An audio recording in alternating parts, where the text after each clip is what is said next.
نحمدہ ونصلی علی رسولہ الکریم اما بعد بسم اللہ الرحمن الرحیم اللہم صلی علی محمد وعلی آل محمد کما صلیت علی ابراہیم وعلی آل ابراہیم انک حمید مجید اللہم بارک علی محمد وعلی آل محمد کما بارکت علی ابراہیم وعلی آل ابراہیم انک حمید مجید۔ الحمدللہ آیت نمبر 231 تک ہم کر چکے ہیں۔ 232 سے آنورڈز آج ہم کنٹینیو کرتے ہیں۔ وَإِذَا طَلَّقْتُمُ النِّسَاءَ فَبَلَغْنَ أَجَلَهُنَّ فَلَا تَعْضُلُوهُنَّ أَن يَنكِحْنَ أَزْوَاجَهُنَّ، اور جب طلقتم النساء تم لوگ اور طلاق دے دو عورتوں کو، طلقتم ہے نا، طلقتن نہیں ہے یہاں پہ لفظ، اچھا جب تم لوگ طلاق دے دو عورتوں کو، فَبَلَغْنَ أَجَلَهُنَّ، بلغا کہتے ہیں کہیں پہ پہنچ جانے کو، اور فا تو آف کورس بس نیکسٹ سینٹنس کو جوڑنے کے لیے آتا ہے۔ بس جب وہ پہنچ جائیں، اجلہن، اجل کہتے ہیں مدت کو، وہ اپنی مدت کو پہنچ جائیں، میننگ کہ عدت ختم ہو گئی سپوز کریں، فلا تعضلوہن ینکحن ازواجہن، تو مت روکو ان کو کہ وہ نکاح کر لیں اپنے انہی ازواج سے۔ یہ بات اصل میں ہو رہی ہے ان لوگوں کے لیے جو وہ ہوتے ہیں نا شاہ سے زیادہ شاہ کے وفادار ہیں۔ جب ایک کسی کو خدا نخواستہ طلاق ہو گئی ایک عورت کو، اب جب وہ گھر جا گئی مثال کے طور پہ باپ کے گھر اپنے میکے، تو وہاں ایک سے بڑھ کر ایک اس کو بھڑکانے والا بیٹھا ہوا ہوگا، یعنی اگر کوئی ریکنسلیشن کا چانس ہوگا بھی تو وہ بھی جو بیگانی شادی میں عبداللہ دیوانے والے لوگ ہوں گے تو ان سے کیا کہا جا رہا ہے کہ مامے نہ بنو زیادہ، تم مت روکو ان کو۔ اگر دو ٹھیک ہے ان کی کسی بھی وجہ سے طلاق ہو گئی تھی تو اب تم لوگ اپنا سائڈ پہ ہو، ان کو ریکنسائل کرنے دو، ان کو رجوع کرنے دو، دو کے بعد یا ایک کے بعد دو کے بعد جب بھی ہے، اگر وہ ایک کے بعد چلی گئی اپنے گھر چلی گئی، اب وہ دوسرے اس کے دوست رشتہ دار جاننے والے ہیں، وہ اس کو بھڑکانے پہ ان دونوں کو لگے ہوں گے کہ نہیں اس سے نہیں کرنا reconcile for what so ever reasons, اور یہ بڑا کامن ہے۔ تو یہ ان کو کہا جا رہا ہے کہ نفلا، تو ان کو کہا جا رہا ہے، یہ ان سے خطاب ہو رہا ہے، فلا تعضلوہن، ان کو مت روکو، ان کے ینکحنا، نکاح کر لیں وہ عورتیں، ازواجہن، انہی ازواج سے جن سے ٹھیک ہے ایک وجہ سے کسی وجہ سے ہو گئی تھی ایک طلاق۔ اور اس پہ ایک روایت میں آتا ہے معقل بن یسار رضی اللہ عنہ کا کی بہن کو جس نے کسی دوسرے ایک صحابی نے طلاق دے دی ایک، اور پھر انہوں نے قسم کھا لی کہ میں انہیں رجوع نہیں کرنے دوں گا۔ ایک ایگو کا مسئلہ آ جاتا ہے نا کہ یار اس نے ایک دفعہ دے دی تو اب یہ خاندان کا مسئلہ ہے، ایگو کا مسئلہ ہے، یا جو بھی مسئلہ ہے تو میں انہیں نہیں کرنے دوں گا۔ تو ان کے بارے میں خاص طور سے ہے۔ اچھا پیچھے ایک بات میری نکل گئی تھی بتانا کہ آپ کو یاد ہے پیچھے ایک یمین کا مسئلہ آیا تھا، قسم کے کفارے کا، انہی چند آیتوں پہلے طلاق سے بالکل ذرا سا پہلے ہی۔ وہ یمین کا مسئلہ اللہ نے اسی لیے بتایا کہ اگر ایسا کوئی کر بھی رہے نا تو وہ قسم بھی کھا لے، قسم توڑے، اپنی کفارہ دے، لیکن ان کو پیچ اپ کرنے دے، ان کو ریکنسائل کرنے دے۔ خاص طور سے اس وجہ سے آرڈر نازل ہوا تھا کہ اگر قسم انہوں نے قسم کھا لی تو اللہ نے آرڈر دیا اب قسم توڑو، بے شک کفارہ دو، ان کو بیچ میں انٹرفیئر نہیں کرو ان کے۔ لیکن قسم کس نے کھائی ہے؟ مطلب باپ نے، بھائی نے، بہن کہ میں قسم کھا لی کہ میں تو ان کو نہیں اب ریکنسائل کرنے دوں گا۔ باپ نے قسم کھا لی کہ میں اس موقع کو چھیڑو نہیں زیادہ، مطلب let them reconcile if they want to۔ اور آگے بات آ رہی ہے کہ اذا ترازو بینہم بالمعروف، کہ اگر جب ترازو مینز دونوں طرف سے راضی ہوں، ایک تو رضا یرزو ہوتا ہے، ایک ترازو ہوتا ہے، اس کا مطلب ہوتا ہے کہ یہ دونوں طرف اپلیکیبل ہوتا ہے، کہ دونوں طرف باہمی رضامندی ہو۔ اس کا مطلب یہ ہے اگر رضا یرزو ایک دوسرا فارمیٹ میں یہی راضی کا لفظ آتا ہے تو پھر ہوتا ون وے ہے، لیکن ترازو مینز اب یہ دونوں طرف سے اگر باہمی ان کو آپ بینہم، بینا درمیان، ہم وہ اپنے درمیان اگر آپس میں ریکنسائل کرنا چاہ رہے ہیں بالمعروف، اچھے طریقے سے، اب ان کا یعنی نیت بھی اچھی ہے، ٹھیک ہے غلطی ہو گئی جو بھی ہو گیا اس سے گیٹ اوور ہونا چاہ رہے ہیں۔ ذالک یوعظ بہ من کان منکم یؤمن باللہ والیوم الآخر، اب اور آگے انہیں تنبیہ اور مزید کہ ذالک، اس کے اندر یوعظ مینز اس سے وعظ و نصیحت مراد ہوتی ہے کہ اس کے اندر تمہارے لیے نصیحت ہے، من کانا جو کوئی بھی، منکم یؤمن باللہ والیوم الآخر، کہ جو اللہ اور آخرت پر ایمان رکھتا ہے اس کے لیے ضروری ہے کہ وہ اس بات کو سمجھے۔ ذالکم ازکا لکم اطہر، یہ تمہارے لیے پاکی والا معاملہ ہے اور صفائی کا معاملہ. ازکا ویسے کہتے ہیں صفائی، صاف چیز کو، اور طہر مینز پاکی، تو قریب میننگز ہیں، بٹ بہرحال صفائی اور پاکی والا اس کے اندر تمہارے لیے معاملہ ہے. واللہ یعلم وانتم لا تعلمون، اللہ تعالیٰ وہ جانتا ہے جو تم لوگ نہیں جانتے. والوالدات یرضعن اولادہن حولین کاملین. تو والدات مراد یہاں پہ وہ ماں ہے. اب دیکھیں طلاق کا مسئلہ چل ہی رہا ہے، لیکن بیچ میں ایک یہ دودھ پلانے کا مسئلہ آ رہا ہے. جو عورت نے بچے کو دودھ پلانا ہے نا اگر، تو یہ جو عورتیں ہیں یرضعن اولادہن حولین کاملین، یہ 2 سال تک دودھ پلائیں اور اپنے بچے کو، یہ اس سے رضاعت ثابت ہونے کے لیے. لمن ارادہ ان یتم الرضاعہ، جو کوئی بھی یہ ارادہ کرے کہ وہ رضاعت کو مکمل کرے، اس کے لیے آ رہا ہے کہ وہ 2 سال تک دودھ پلائے گی عورت. وعلی المولود لہ رزقہن وکسوتہن بالمعروف. وعلی المولود لہ، اور مولود لہو ہے، لہا نہیں ہے. دیکھیں لہا کا کیا مطلب ہوگا؟ وہ عورت. لہو مینز وہ مرد، یعنی کہ جس کا بچہ ہے، یہ اس مرد کی بات ہو رہی ہے. وعلی المولود لہو، یعنی کہ باپ کے اوپر ذمہ ہے رزقہن، اس کے رزق کا، وکسوتہن، اس کے کپڑوں وکڑوں اس کا، اور بالمعروف اچھے طریقے سے. طلاق کے بعد نہیں، یہ دودھ پلانے کی بات ہو رہی ہے. طلاق کے بعد پہلے دونوں صورتوں میں یونیورسل رول بتایا جا رہا ہے کہ طلاق ہے یا نہیں ہے، لیکن دودھ پلانے کا یہ مسئلہ ہو رہا ہے کہ 2 سال تک وہ عورت دودھ پلائے. اگر یہ افضل ایک اولا اور نو نا اولا کا مسئلہ ہے، آگے بھی آ رہی ہے آیت کو کمپلیٹ ہوگی تو آپ کو اور سمجھ آئے گی. اچھا، وہ اور جس دوران وہ دودھ پلا رہی ہے تو اس کی ذمہ داری، اب اگر فار ایگزامپل اس کو 3 طلاقیں ہو گئی تھی اس عورت کو، اب اگر بعد میں وہ بچے کو دودھ پلا رہی ہے تو بھی ذمہ داری اسی پرانے شوہر کی ہے. اس کا کھانا پینا، کپڑے، رہنا، سب اس شوہر کے ذمہ ہی ہے. کسوہ کہتے ہیں کپڑے کو، نان نفقہ کہہ سکتے ہیں آپ جی. تو وہ سب اس مرد کے ذمہ ہو گئی. لا تکلف نفس الا وسعها، اللہ تعالیٰ نہیں مکلف بناتا کسی بھی نفس کو مگر اس کی وسعت کے مطابق ہی، یعنی کسی پہ اس کی کیپیسٹی سے زیادہ بوجھ نہیں ڈالا جاتا. لا تضار والدۃ بولدہا، اور نہ تکلیف دو عورت کو اس کے بچے کو لے کر. ولا مولود لہ بولدہ، اور نہ ہی اس باپ کو اپنے بیٹے کی وجہ سے تکلیف دو. بعض اوقات کوئی فیملی لڑائی جھگڑے چل رہے ہیں، اس میں بچوں کو یوز کر کے، اور بچوں کو بھئی اس سے میں ملنے نہیں دوں گا فار ایگزامپل، اس طرح کے معاملات تو نہیں. نہ عورت کو اس کے بچے کی وجہ سے کسی کو تکلیف، باپ کو بھی تکلیف نہیں دو. ٹھیک ہے، وہ خدا نہ خواستہ آپ دیکھیں کسی عورت کو ایک مرد نے طلاق دے دی، وہ چلی گئی باپ کے گھر، باپ جو ہے وہ ملنے نہیں دے رہا، مطلب اس کے جو بچے کا چھوٹا ہی چاہے یا جتنا چھوٹا بچہ بھی ہے، لیکن وہ باپ کو ملنے نہیں دے رہا. ایک ہائپوتھیٹیکل ایگزامپل دے رہا ہوں. تو ہاں پوچھ لیں.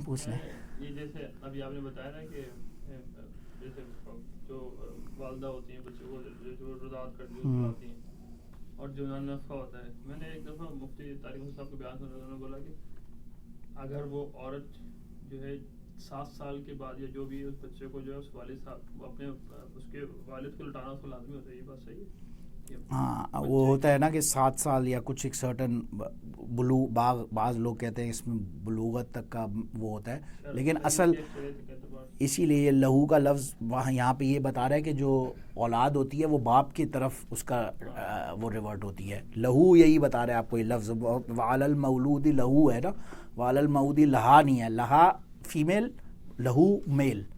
تو یہ آپ کو کیٹیگوریکلی یہ بات بتا رہے ہیں کہ جو اولاد ہے اس کا اصل اس کا نام سے بھی اس کے باپ کے چلے گا، اور اسی لیے باپ کے ذمہ ہی اس کی خرچہ پانی بھی ہے. تو اصل اس کا حقدار باپ ہے اولاد کا. ہاں 7 سال کا جو رضاعت کا پیریڈ ہے وہ ماں سنبھال سکتی ہے، بٹ دین بڑا ہو جائے گا بچہ تو وہ اصولاً in an ideal world, ideal society کے اندر وہ باپ کی طرف جائے گا بچہ. شریعت کی روح سے یا پھر یا تو شریعت کی روح سے بھی نہیں، لیکن لڑکے کی یا بچی کی رضامندی بھی تو چاہیے، ہے نا. ایک بات ہے 7 سال بعد 7 سال بعد تو دیکھیں وہ یہ ٹیکنیکلی میں بول رہا ہوں ان این آئیڈیل شریعت کے جہاں رولز اپلائی ہوئے ہوں وہاں پہ یہ رول ہے. اس کے علاوہ اگر کوئی دائرہ رول کے اگینسٹ جا کے کچھ ہو رہا ہے تو جیسے کہ وہ ماں باپ نے آپس میں طے کیا نا کچھ کہ جیسے والد جو اس کا خرچہ سب کچھ دے رہا ہے پراپر سب کچھ کر رہا ہے, لیکن 7 سال کے بعد پھر یہ ہوتا ہے کہ جو بھی آپ ایسا جانتے ہیں کہ کیا ایج ہے وہ بھی, اس کے بعد پھر اگر آپ والد تقاضا کریں تو آپ کو بچے کو لوٹانا ضروری ہے, گناہگار ہوں. ایسے ہی ہے. اور وعلی الوارث مثل ذالک, اور وارث کے لیے بھی اسی طرح سے یہ وہ ہے. مثال کے طور پہ وہ بچہ تھا, اس بچے کے بھی تو ورثہ ہو سکتے ہیں نا کوئی نہ کوئی. باپ ہوگا نا, باپ سپوز کرے نہیں ہے تو بھی اس کے ورثہ ہوں گے, اس کی ماں اس کی وارث ہوگی, اس کا دادا دادی اس کے وارث ہے, یہ سب ورثہ میں آ جاتے ہیں نا. تو یہ اس کی بات ہو رہی ہے کہ ان کے لیے بھی یہ رولز اپلائی. بلڈ ریلیشن کے حساب سے نہیں, بلڈ ریلیشن نہیں, وارث ایک الگ چیز ہوتی ہے. وارث خاص متعین ہوتے ہیں, قرآن میں آگے آئیں گے. وارث ورثہ کی جو متعین ہے وہ آگے قرآن میں کیٹیگوریکلی آئے گی. اب یہ دیکھیں, یہ اور دودھ پلانے سے مسئلہ ہے. میں ویسے خیر میں نے کہیں پڑھا مڈل ایسٹ وغیرہ میں, عربوں میں یہ بڑا کامن ٹرینڈ تھا کہ عورتیں گھر کا خادم ہے اس کو دودھ پلا دیا, تو وہ پھر اپلیکیبل سمجھ لیا کہ یہ میرا محرم ہو گیا تو اب یہ گھر میں فریلی گھوم سکتا ہے. اچھا بچے کو, بڑے کو, لڑکے کو, فار ایگزامپل ڈرائیور کو, چوکیدار کو. رضائی ماں جس کو کہتے ہیں, نہیں وہ رضائی, یہی بات ہو رہی ہے. رضاعت ثابت ہوگی پہلے 2 سال کے اندر. بچہ جب 2 سال کے بعد, میں یہی رول سمجھانا چاہ رہا ہوں کہ جب بچہ یہ اوپر آیت شروع ہی ایسی ہے نا, والوالدات یرضعن اولادہن حولین کاملین, 2 سال آ رہے ہیں نا ورڈ کیٹیگورک, تو وہ 2 سال کے اندر دودھ پلانے سے اس کی رضاعت ثابت ہوگی.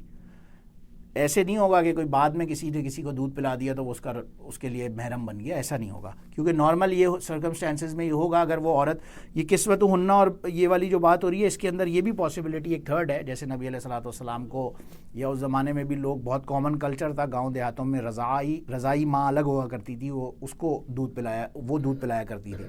تو اگر وہ ان کی آپس میں یہ انڈرسٹینڈنگ ہے, اس انڈرسٹینڈنگ سے یہ لوگ دودھ چھڑوا بھی رہے ہیں یا نہیں پلا رہی وہ عورت, اور وہ بندہ کسی دوسری عورت کو ہائر کر کے پلا رہے, تو اس کا بھی جو رسک ہے وہ بھی اس بندے کے ذمہ ہوگا, وہ اس کو پے کرے. لا تزار, اچھا یہ ہو گیا. وعلی الوارث فإن أرادا فصالا عن تراض منهما, اگر وہ ارادہ کریں کہ یہ چھڑوا دیں آپس کی رضامندی کے ساتھ, تراض منہما, ان دونوں کی, یہ دونوں آپس میں اگر رضامند ہوں اس بات پر, تشاور فلا, اور مشورہ کریں آپس میں, ڈسکشن کریں کہ یار یہ عورت دودھ نہیں پلانے چاہ رہی اور کوئی تھرڈ رضائی ماں یا کوئی عورت دودھ پلائے گی, تو فلا جناح علیہما, اس میں کوئی حرج کی بات نہیں ہے. یہ آپس میں ڈسکشن کر کے اس بات کو کر سکتے ہیں کہ کوئی دوسری عورت دودھ پلا دے.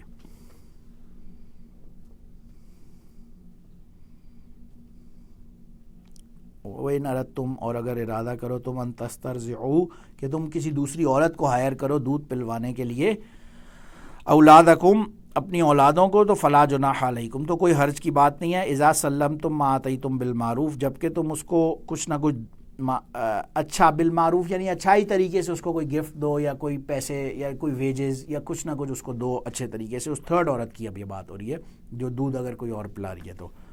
واتقوا اللہ, اللہ سے ڈرو. واعلموا, اور جان لو, ان اللہ بما تعملون بصیر, بے شک اللہ تعالیٰ جو کچھ تم عمل کرتے اس پہ وہ دیکھنے والا ہے, بصیر ہے. بصیر مینس کہ وہ اس پہ وٹنس ہے. والذین یتوفون منکم ویذرون ازواجا یتربصن بانفسہن اربعۃ اشہر وعشرا, اور وہ لوگ جو مر گئے, فار ایگزامپل کوئی بندہ مر گیا تم میں سے, وَيَذَرُونَ أَزْوَاجًا, اور اس نے پیچھے کوئی بیویاں, ایک بیوی ہو یا پلورل بیویاں ہوں, وہ چھوڑی ہوں, تو اب ان بیوی یا بیویوں کے اوپر لازم کیا ہوگا, یتربصن بانفسہن اربعۃ اشہر وعشرا, کہ وہ اپنی نفس کو 4 مہینے اور 10 دن تک روکیں گے. اربعہ کہتے ہیں 4 کو, واحد اثنین ثلاثہ اربع 4, خمسہ ستہ سبع ثمانیہ تسع عشرہ, آگے آ رہا ہے نا عشرہ. اشہر کہتے ہیں مہینے کو, بتاتا ہوں, اشہر کہتے ہیں مہینے کو, اربعۃ اشہر 4 مہینے, اور آگے عشرہ الگ سے آ رہا ہے 10 دن. 4 مہینے 10 دن, 4 مہینے 10 دن اس کی عدت ہے اس عورت کی. ایک دوسری جگہ پہ آتا ہے کہ پورے سال عدت ہے، مجھے آیت یاد نہیں ہے. وہ پہلے کا رول تھا کہ 1 سال عدت ہوا کرتی تھی، لیکن اب اس کو علماء نے ان 2 آیتوں کو جمع اس طرح سے کیا کہ عدت تو 4 مہینے 10 دن ہی ہے، لیکن اگر وہ عورت 1 سال بھی اس مرد کے گھر میں رہنا چاہتی ہے تو اس سے روکا نہیں جائے گا. وہ رہ سکتی ہے 1 سال تک اس بندے کے گھر میں ہی، اور وہاں کا جو بھی ہے اس کا رہنا سہنا جو بھی ہے وہ اس بندے کے مال کے اندر سے اس کے اوپر خرچ ہوگا. یہ جو جیسے اگر کسی عورت کا شوہر اگر انتقال ہوتا ہے تو وراثت میں اس کی بیوی کو بھی حصہ ملتا ہے؟ یپ، اگر اولاد نہ ہو تو 1/4 اور اگر اولاد ہو تو 1/8، وائس ورثہ دونوں صورتوں میں، باپ مر جائے یا ماں مر جائے. اگر عورت مر گئی تو عورت کے مال میں سے بھی تو شوہر کو وراثت میں حصہ ہوتا ہے نا، شوہر کو بھی حصہ ہوتا ہے اور بیوی کو بھی حصہ ہوتا ہے، دونوں کو. 1 سمن یعنی کہ 1/8 اگر اولاد نہیں، اولاد ہے بیٹا یا وہ اس کی اپنی اولاد ہے تو 1/8، اور اگر نہیں ہے تو 1/4 اس کو چلا جائے گا بیوی یا شوہر کو. آدمی کو کم ملتا ہے ویسے. جی بیوی مر جائے تو آدمی کو کم ملتا ہے. نہیں، اب ملتا جو بھی ہے لیکن رول بتا رہا ہوں، رو بائی بیویاں کم ہوتی ہیں. تو یہ بھی ہے نا. کیسی بات کر اچھا، پھر اگر جب 4 مہینے اور 10 دن پورے ہو جائیں، 4 اشہر یہ عشرہ یہ پورا ہو گیا جب 4 مہینے اور 10 دن، فَإِذَا بَلَغْنَا أَجَلَهُنَّ، پھر اب یہ پہنچ گئی اپنی مدت کو، یعنی یہ 4 مہینے 10 دن انہوں نے کمپلیٹ کر لیے جب، تو فَلَا جُنَاحَ عَلَيْكُمَا فِي مَا فَعَلْنَا فِي أَنفُسِهِنَّ بِالْمَعْرُوفِ، کہ یہ جو کچھ بھی اب کرتی ہیں اپنے نفس کے اندر اچھائی کے طریقے سے تو اس میں کوئی حرج نہیں ہے. میننگ کہ یہ اگر کوئی دوسری شادی اب کسی اور سے کرنا چاہ رہی ہے عورت تو اس کے اوپر کوئی روک ٹوک نہ ہو یا کوئی اس کو فورس نہ کرے. واللہ بما تعملون خبیر، اور اللہ تعالیٰ وہ جو تم کرتے ہو اس کی خبر رکھنے والا ہے. ولا جناح علیکم فیما عرضتم به من خطبۃ النساء، اور نہیں کوئی حرج، جناح تو وہی حرج تم پر، کہ یہ بات ہو رہی ہے کہ وہ عورت اگر عدت میں ہے اب اس کو کسی نے نکاح کرنا ہے اس سے، اس کی بات ہو رہی ہے کہ کوئی حرج نہیں ہے تمہارے اوپر کہ تم عرضتم به من خطبۃ النساء، کہ تم ایک سبلائمل میسج کے طریقے سے یہ بات کر سکتے ہو کہ یار میں عورت سے نکاح کرنا چاہتا ہوں. ڈائریکٹ اس کو جا کے نہیں رجوع کی بات نہیں ہو رہی، اس کا شوہر مر گیا، اس کو نہیں کرنا، ڈائریکٹ نہیں کر سکتے. ڈائریکٹ عورت نہیں وایا بھی نہیں. میں یہ آپ یہ آیت پوری کریں ابھی آپ کو سمجھ انشاءاللہ آئے گا. خطبہ کہتے ہیں جو نکاح کا پیغام ہوتا ہے نا، کسی کو آپ پروپوز کرتے ہیں، جو پروپوزل نکاح کا، شادی کا، ہاں یہ وہ خطبۃ النساء عورتوں کے لیے جو پروپوزل ہوتا ہے شادی کا، یہ وہ مطلب ہو رہا ہے. او اکننتم فی انفسکم، یا چھپاؤ تم اپنے ہی نفس کے اندر اس بات کو، یعنی وہ عورت ہے اس کا شوہر مر گیا، اب میرا دل ہے کہ میں اس سے نکاح کر لوں، لیکن میں جا کے ڈائریکٹ کرنا تو ویسے ہی حرام ہے، میں ڈائریکٹ اس کو جا کے بولوں بھی نہیں، لیکن کہیں نہ کہیں اگر میں ایک میسج چھوڑ دیتا ہوں کہ یار جب اس کی عدت ختم ہو جائے گی تو میں کر لوں گا، اس میں کوئی حرج نہیں ہے. یہ بات ہے. نہیں بکنگ نہیں ہو سکتی ایڈوانس، یہی کہہ رہا ہوں. صرف ایک سبلائمل سا میسج وہ چھوڑ سکتا ہے، کسی کو اپنے جاننے والے کو بول دیا یار اس سے میں کروں گا نکاح، کسی اس نے کہیں سے باتوں میں اگر اس تک وہ بات پہنچ بھی گئی تو ٹھیک ہے. میں بات کر رہا ہوں ڈائریکٹ جا کے وہ اس کو پروپوز نہیں کر سکتا. علم اللہ انکم ستذکرونہن ولکن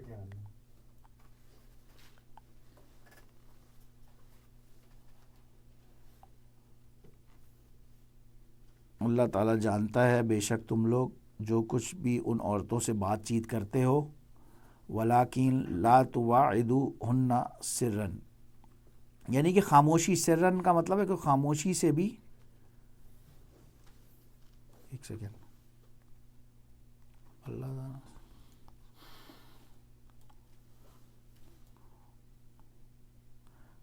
لا تواعدوہن سرًا،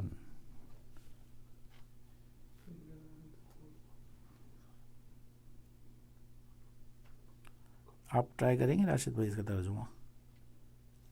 ان تقولوا قول معروف، تقولوا یعنی کہ بولو اچھی بات، ہاں قول معروف یعنی کہ معروف تو قول ہو گیا، معروف اچھی بات، معروف اچھی بات، جی جی کہو، اچھی بات کہو، وتعظیم